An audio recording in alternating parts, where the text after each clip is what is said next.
السلام عليكم، ازيكم؟ عاملين ايه؟ وحشني جدا، يا رب تكونوا بخير.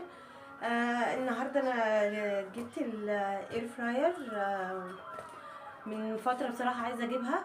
انا عندي مشكله مع الزيوت والتحمير مع الولاد وكده، ما برضاش احمر لهم بطاطس واديهم اكل كتير محمر وكده. فلقيت الحل بقى. هنفتحها مع بعض ونشوفها.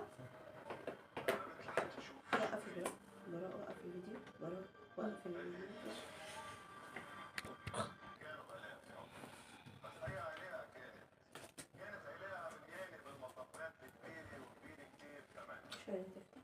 ماما انا حاسك ان انت فيديو كرتونه يا جماعه، مش عايزه تفتح. بسم الله الرحمن الرحيم. هي اتفتحت اخيرا. الفيديو مفتوح. ماما عرفت العسل وقع.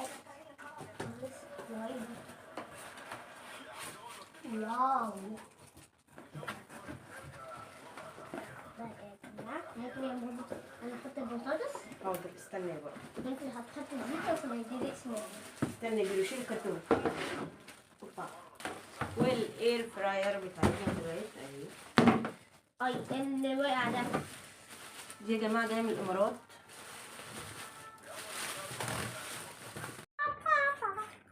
ماركه استرويد ديت يا جماعه معروفه جدا في الامارات وجميله.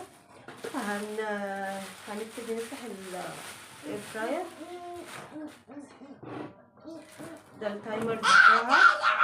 واحده تايمر بتاعت التايم، وتايمر بتاعت الحراره، واحده بتاعت التايم الوقت تظبطيها على الوقت، واحده بتاعت درجه الحراره. وهنا مرسوم انواع الاكل، السمك والحاجه. ثواني يا بينو، ثواني يا باين.